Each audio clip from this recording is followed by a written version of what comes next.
Hey there, you're listening to BD4, where there's no better way to get your Yankees and Knicks analysis. Yanks every series, Knicks every game, and MMA on occasion. Here's your host, RJ Carbone.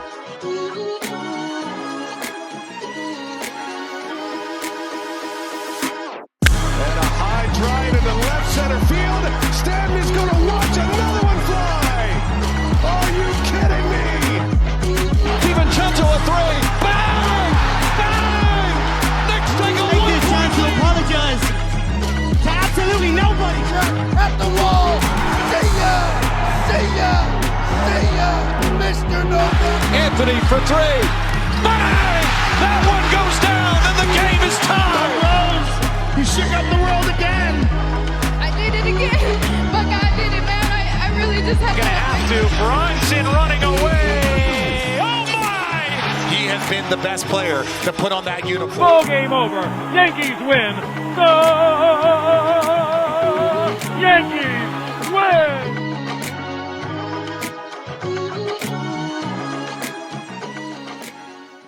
Oh, have I been busy? And have the Yankees been busy while I've been busy? They've been busy losing games. Welcome, everybody. We are back. It's been a bit.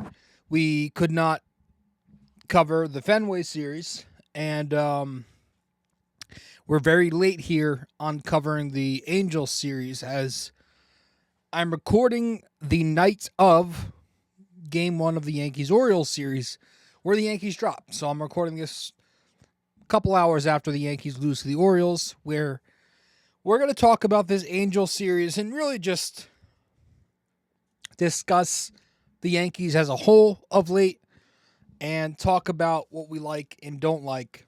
A lot about what we don't like, really, in this episode. So welcome along. From that Fenway series, which feels like forever ago, the Yankees got swept, but because we do tip our caps every series 2-3 Yankees, because we want to go back at the end of the year and look at who has the most, it was Fried, Goldschmidt, and De Los Santos. But let's now dive into this Angels-Yankees series where the Yankees dropped the first three, won the last one before losing to the Orioles tonight. So you go back to Monday. They lose 1-0 in extra innings, 11 innings. No runs on 7 hits, and they were 1 for 18 with runners in scoring position. We will talk about the offensive struggles later in the show. But they face Soriano, who goes 7 strong. And, I was willing to give credit where it's due in this game. Voice crack. Soriano, the guy's pretty filthy. I mean, he came out there, he was throwing 98 with sink and run on that 2-seam. And a good curveball to back it up. Just fooling the Yankees. Really just no offensive production outside of Jazz Chisholm, who was 3 for 5 with a double. And outside of Stanton, who returned to go 2 for 4 with a double. There was nothing else. Clark Schmidt has the best start of his career. We will talk about him for a little bit later in the show. And it was Cruz, Williams, and Loaizaga in the bullpen. Loaizaga took the loss in extras there, giving up that hit. And that was Monday's game, 1-0 in 11 innings. Tuesday, the Yankees dropped it 4-0. No runs on 4 hits. They went 0 for 3 in scoring position. Against Hendricks, they struck out 9 times in 6 innings. Embarrassing. This is the softest throwing pitcher in baseball. I believe he's first percentile in velocity this year with his fastball. And for a guy who is known to spam his sinker and throw in the changeup after that, the Yankees didn't seem to know that was the game plan. They were completely thrown off by his sinker. Changeup was doing some damage on the Yankee bats as well. Weak contact. Again, 9 strikeouts. It was just, Stanton went 2 for 4 in the game. Dominguez went 1 for 4. He stole a base, batted leadoff with no Rice or Grisham. I like that, putting him leadoff against righties. He's going to see fastballs, and Jason Dominguez can mash a fastball. We know this. It's a good idea. Bellinger goes 1 for 4 with a double, and that was your only offense. Will Warren goes 6 innings, 3 runs, 6 hits, no walks, 11 strikeouts, career high, 93 pitches in the loss. Listen, people want to give Will Warren shit because it's cool, because it's fun. And I think a lot of Yankees fans have the wrong mentality where they evaluate players on a game-to-game basis. I think that's silly, especially with young pitchers. You got to evaluate on how the stuff looks. You got to evaluate on how he's improving start to start, on the certain things that he does. What's his stuff looking like? What's his sequencing looking like? How's his command? And I got to tell you, Will Warren is doing something right. I don't care about the ERA. It's his rookie year. He's a number 5 starter. So when I look at that 4.80-something ERA, I don't really care. Also, it's kind of skewed by that Dodgers start. When you have 90 strikeouts across, I don't know, he's got 69 innings or something like that, that tells me you're doing something right. It tells me you're fooling bats, and he is getting a lot of whiffs, swing and misses. So he's got a good pitch mix to be able to handle right-handed bats. He goes to that splitter. That's been a good pitch for him. Not split. Did I say splitter? He goes to that sweeper. The sweeper is his best pitch. It allows him to dominate right-handed bats.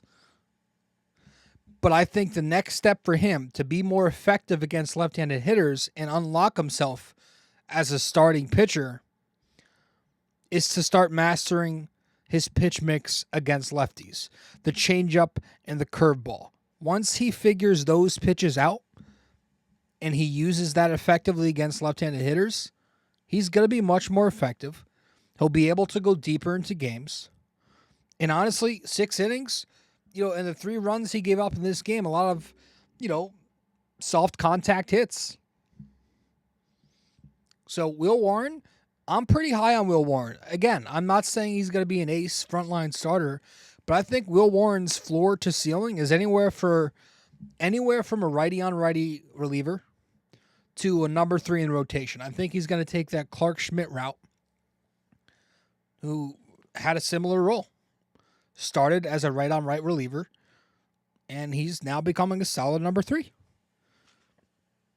He's very similar to Clark Schmidt in that he doesn't throw super hard, but he gets good movement, and he spins the ball very well. That's one thing. It's one word you're going to hear a lot with Will Warren for as long as he's here. He spins the baseball.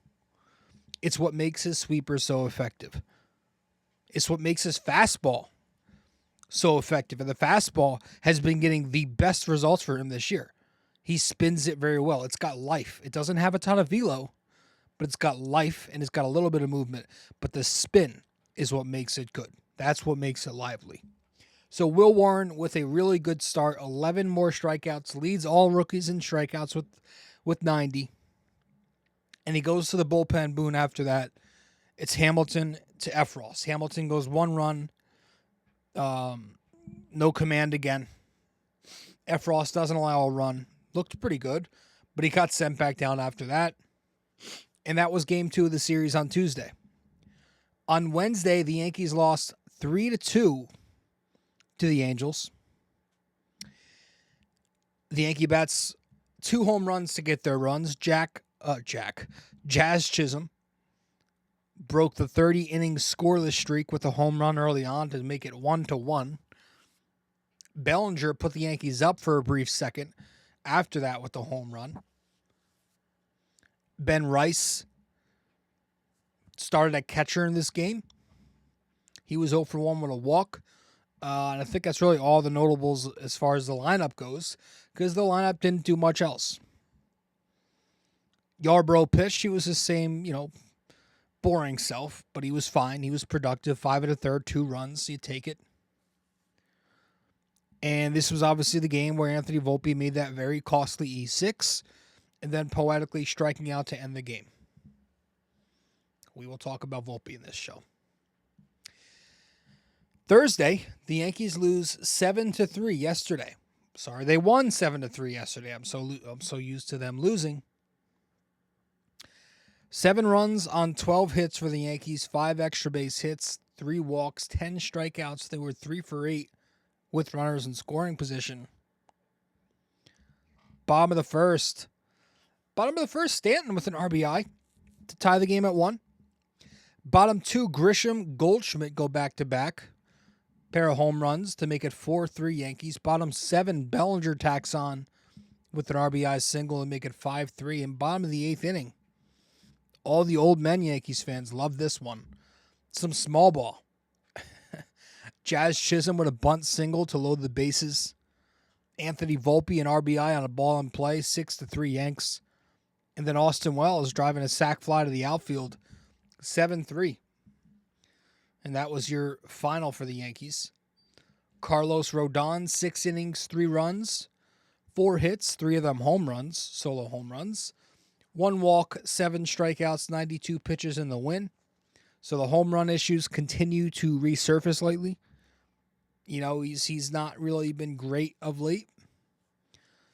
In this game, 2 93-mile-an-hour fastballs middle of the plate, 1 to Trout, 1 to Adele. And then later in the game, he hung a changeup to somebody else. I forget who hit it. But again, they were all solo shots, and he didn't walk anybody before he issued the home run, which is good. That's usually how it works. He'll walk a batter, and then he'll hang a fastball middle. But Rodon was fine, considering that this wasn't his best start. Still gets the win. Still a quality start. Stopped the losing streak. And then the bullpen came in. It was Leiter, Loaizaga, Williams. All 3 of them did the job.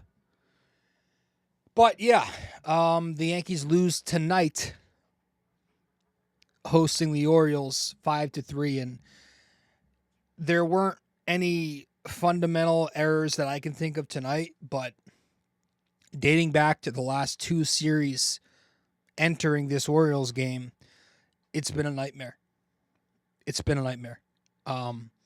And we can sit here and we can let the media act all professional and soft and afraid to be raw with their thoughts. I don't care. I don't like Aaron Boone. I've never liked Aaron Boone. I think Aaron Boone is a puppet. I think he's a team mom. I think he's a clown. I'm not blaming this losing streak on Aaron Boone per se, but I think it's more of a big picture problem that the Yankees keep committing these same mental errors under Aaron Boone. And I don't think it's coincidence that Aaron Boone is not a guy who holds players accountable. You know, and I think that's why we see these base running plays and these relay mistakes defensively keep happening. Aaron Boone teams will forever be Aaron Boone teams because no mistake is ever really a problem, according to him. In fact, he usually sits there in the postgame and tries to make up an excuse for it and winds up praising the player who made that mistake because he goes on this tirade. And in this Angel series, it was Volpe and Wells on the bases on that play. In the Boston series, it was Volpe getting caught going to third. Then the next night, it was Dominguez. And then the next night, it was Ben Rice. Listen, there is a bad pattern going on where this team makes dumb errors. And there's a bad pattern where guys come up from the Yankee farm system, and maybe this is a little beyond Boone, but prospects that come up through the system all seem to have this same vibe. Not all of them, but so I shouldn't say all of them, but a lot of them seem to have this same laissez-faire vibe where they're just unfocused, they have a low IQ, they make poor decisions, they're bad on the bases, they're not great defensively, etc. Gary Sanchez was one of those guys. Gleyber Torres was one of those guys. And I hate to say it, but I've said it before, Jason Dominguez kind of reminds me of one of those guys. And again, I get you have to blame the players themselves, but more than one thing can be true about a certain topic. And I think this is Aaron Boone, and I think it's the Yankees minor league development. But it's a problem. The way these guys get caught on the bases as consistently as they do, and in the dumbest of times as they do, and how bad they are on those relay plays, not knowing who's covering what base when that throw comes in from the outfield. That's exactly what the Dodgers made fun of the Yankees for after the World Series. So yeah, they lost 2 out of 3 to them again. Yeah, they got swept in Boston because those two teams scout the Yankees, and the Yankees are totally unprepared for them.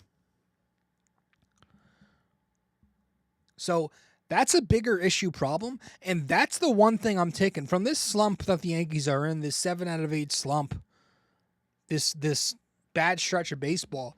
I'm not worried about anything else. Truly concerned? Not really, no. I'm truly concerned about the fundamentals of this team. Are they more athletic? Yeah.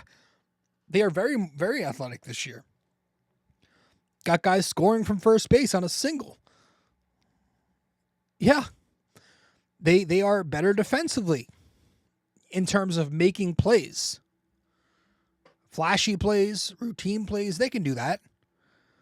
But the in-betweens, like knowing where you are on the bases, the internal clock, knowing what base to throw it to, knowing what base to cover, no, they're still the same old Yankees at times.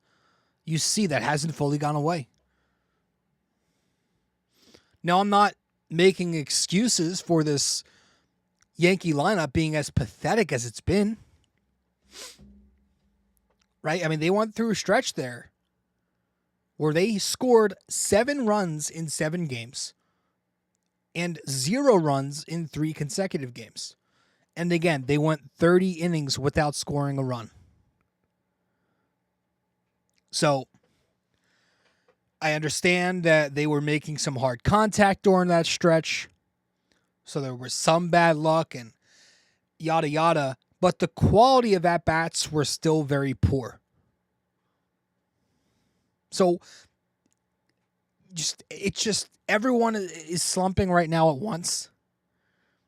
Goldschmidt stopped hitting for a while. Judge slumped. Bellinger was slumping. Now those 3 guys are starting to pick it up a little bit lately. Wells, Volpe is slumping. Good God. Everyone's kind of slumping at once, or they were at least. But to me, that's normal. To me, that's normal. I just think I think we need to stop acting like this lineup needs so much help. Do they need some help? Yeah, get a third baseman. Yeah. Second baseman, whatever. But the narratives are like whenever the Yankees don't score, it's like, oh, well, their lineup, they go through these random stretches of when they don't produce. I'm like, no. Every lineup will go through a stretch where they don't produce, a stretch or 2. The Padres went through this 1 month ago. In the middle of May, they did not score. They went 24 consecutive innings without a run. They had a bunch of games there where they weren't doing much offensively. They lost lead in their division. I think they dropped a spot in their division at the time, at least. The Dodgers, who arguably had the best offense in baseball history last season, they scored 3 runs or less in a third of their games last year. Folks, that's normal. Do you see what I'm saying? It's called variance. You hear these narratives that you see on Twitter. When Judge doesn't hit, nobody hits. They literally have 10 above average bats this year. Like, they're deeper than they've been in a very long time. Literally, you had every Yankees fan praising this lineup before this stretch. This is normal. It's called a 162. When you play 162 games, you're giving more room for variance. It's not like this isn't the NFL where they play 16 games, so they need to be damn near perfect every week, every game. No, this is 162, and we're watching, we're diehard fans. We watch every single game, so we're going to be overly critical. But do people really not understand how math works? Like Michael Kay says it all the time. It's called market correction, right? It's regression to the mean. It's normal. The very best of the best who are separated from the other teams even go through this. I mean, what a ridiculous complaint to want your baseball team to score 6+ runs in every single game of the season, or else you're going to be skeptical of them. Like, that's insane. It's normal to go through these stretches. Now, that said, I certainly do have some worries about this Yankees lineup. Okay, now one of the things I would like to see here is somebody needs to step up after Aaron Judge. And again, 10 above average bats via OPS this year. I get it. But I'm saying you've had a lot of above average. You've had a lot of decent. You've had a lot of productive enough bats.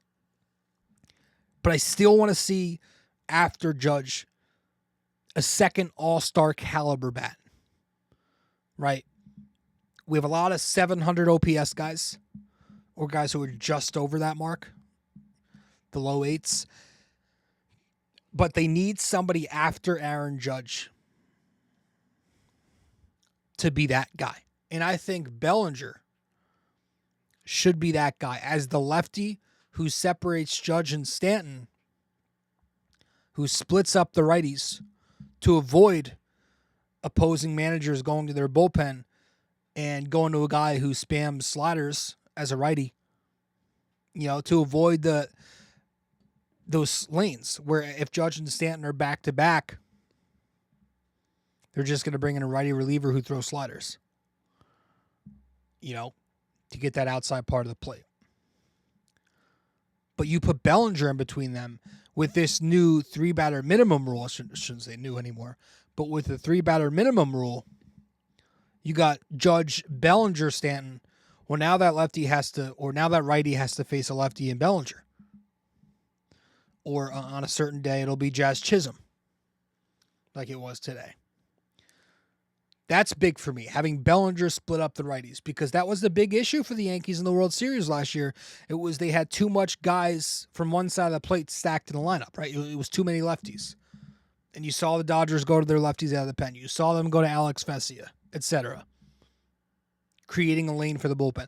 Bellinger needs to be that guy who produces at an all-star level with the bat to be the next guy after Judge comes to the plate. And Stanton's a big piece of this as well. Stanton's looked very good. Goldschmidt, currently over an 800 OPS still. I know he's kind of crashing down to earth. He's starting to only hit left-handed pitching. But boy, is he hitting left-handed pitching. And, maybe a little bit also who before Judge is going to be the guy. I like the idea of having Goldschmidt lead off against lefties and Dominguez lead off against righties. And if Grisham is going to play in the lineup, then it's him leading off against righties. I like that idea. I think Dominguez will see more fastballs at leadoff, and you keep him as a lefty up there. And I think Goldschmidt's betting over 400 against lefties. So, and then you get to Judge. So, yeah. So I think that's one of my concerns, that somebody's got to be the co-star to Judge. And Anthony Volpe has been crashing down to earth hard. everywhere too. His defense has been very bad again lately. He's making some really tough plays ever since that jump throw play at Fenway. You're seeing him make some mistakes. He's still having trouble going to his left in the hole. He's not making smart decisions, not making smart throws. After he botched that play in, what was it, the second game or the third game of the series, he makes a stupid throw. The base running's been bad too. Again, he was caught taking third base in the Fenway series, and then the other day he had that play with Austin Wells. But I think most concerning with Volpe's struggles is not the defense, because he is a very good shortstop. It's not the base running, because he is very good on the bases. Most concerning is what we haven't seen him be very good at yet for a full season, and that's the offense. And Anthony Volpe, right now, my gosh, is he going through it. He's always been a streak hitter, so that's the one thing I'm just waiting on. But right now, Anthony Volpe is going through a stretch of hell where his season numbers don't look good anymore. And I'm getting a little nervous. He is 0 for 22, dating back to June 15th. That's 6 games where he's been 0 for 22. His on-base percentage is down to, let's see, I have it right here. His on-base percentage, here it is. Wow. Has sunken all the way down to 302. It was hovering in the 320s the majority of the season.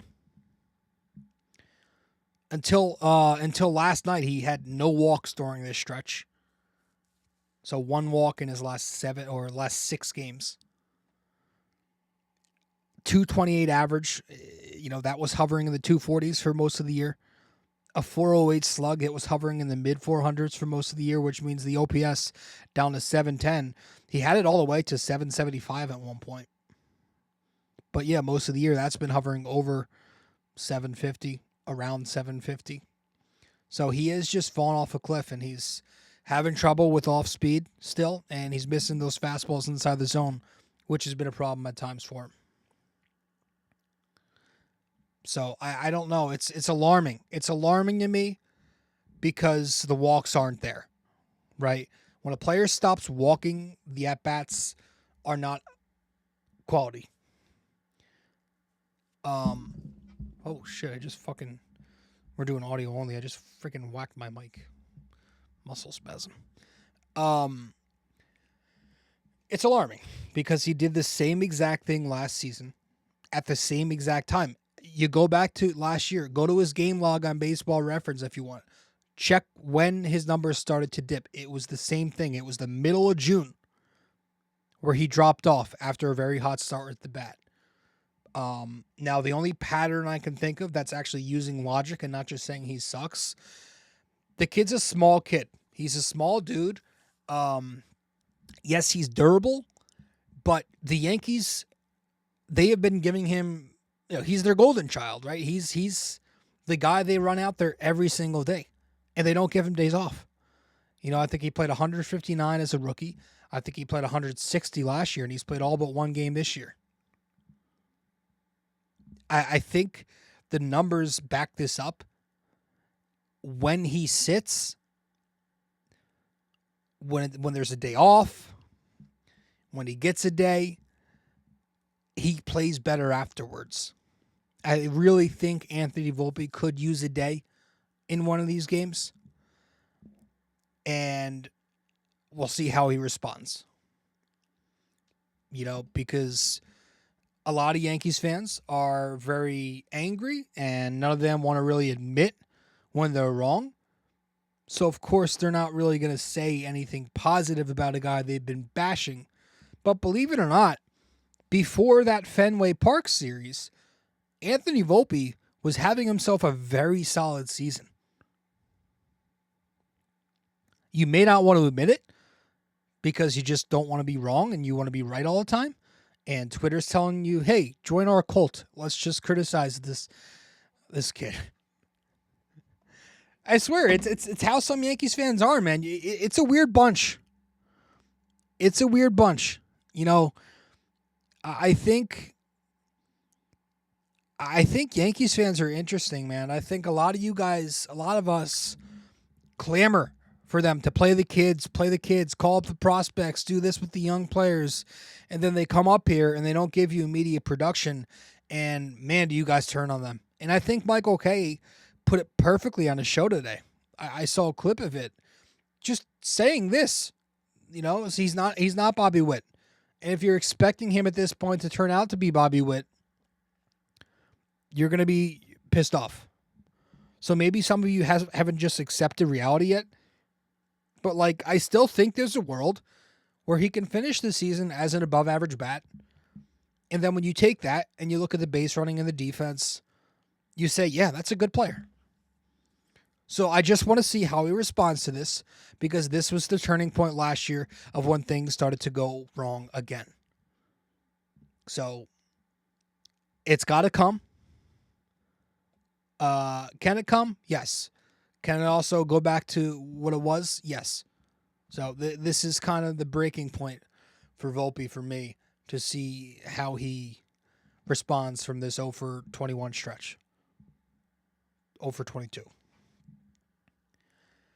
But on a positive, we'll wrap this up by tipping our cap to the 3 Yankees from the Angels series. We're going to tip it to Giancarlo Stanton, who made his return. I tip my cap to him. He was 4 for 13 entering tonight. 2 doubles. A walk, an RBI. Also had an RBI tonight. But yeah, he's gotten off to a much better start than I think a lot of us expected. Usually when Stanton comes back, he takes a minute. He looks good. He looks healthy. He is hitting the ball as hard as he's ever hit it, which is good, which means the bat speed is still there, which means he can still hit a fastball. And yes, he's going to have his Stanton-like swings where he's going to chase those change-ups and sliders outside the zone, but he looks productive.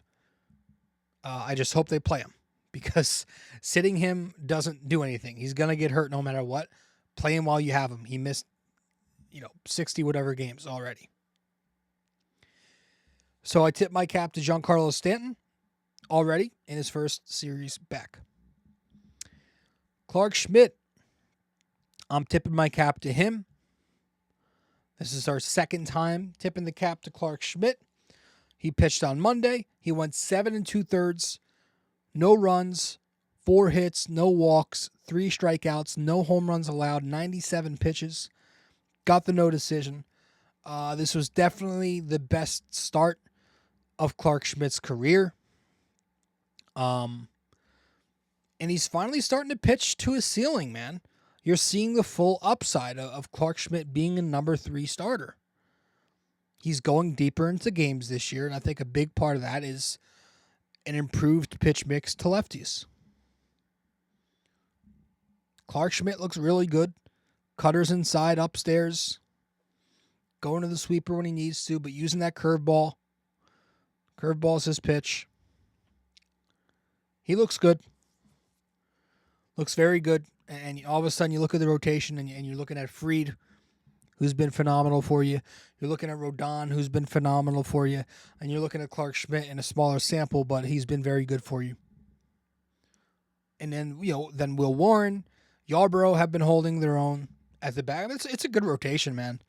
It's a really good rotation. Then you're talking about if Luis Gil returns. But we're getting off track. Good job, Clark Schmidt. Tipping my cap when we go to the bullpen here to Devin Williams. Devin Williams, I'm tipping my cap to him for the 5th time this year, because I liked what I saw from Devin Williams this series, and I continue to like what I see from him lately. In this series against the Angels, 2 innings, no runs, 2 hits. Looked really good in the final game there on the 19th, where he struck out 3 batters. And he's been good. Scoreless in each of his last 6 outings. 8 out of 9. So, Luke Weaver, I had a theory. I think I was right. I think the Luke Weaver thing was a phantom DL stint. I think it was a phantom because, yes, they wanted to limit Luke Weaver's workload a little bit, but I think they also wanted to get a true test of where Devin Williams was as a closer because they wanted him to get back into that role. And what do you know? Weaver comes back tonight, pitches the 8th inning. So we'll see. We'll see where he goes from there. But Devin Williams, I'm tipping my cap to him. The fastball command has been much better. The screwball playing off that fastball located. Perfect. And so up next for the Yankees, well, they just played the first game against Baltimore, so they got 2 more to go. 2 afternoon games this weekend, which is good. Nice to have the noon games back. And we'll see what happens.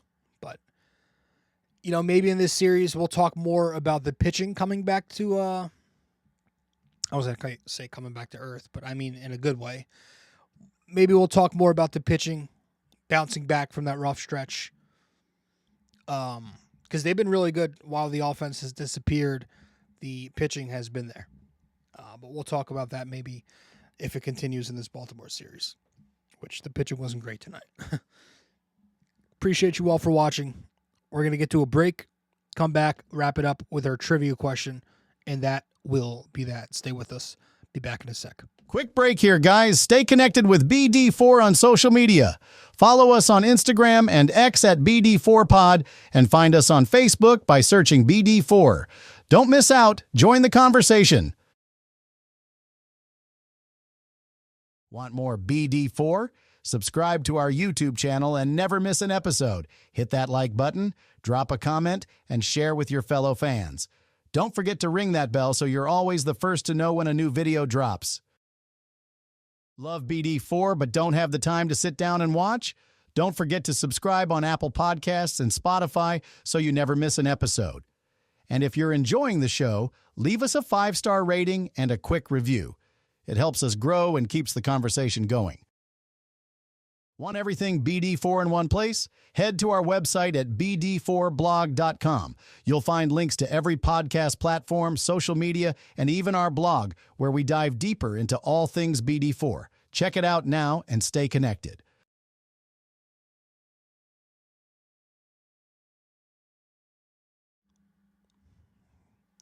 Okay, welcome back to the show. Let's wrap this one up with our trivia question here, shall we? And for this episode 877, our trivia question. With which American League team did the Yankees negotiate a 17-player trade in 1954? With which American League team did the Yankees negotiate a 17-player trade in 1954? So, let me know the answer wherever you can reach me. Guys, that's it. I appreciate you all tuning in. I'm going to head out. Thank you for listening to this week's episode, or this series episode. We will be back to our normal series-to-series schedule after this Baltimore series. So, glad you all tuned in. This one is audio only, but, appreciate you listening anyways, and I'll see you soon. Later. Well, if you made it this far, that means you listened to or watched the entire episode. Thank you.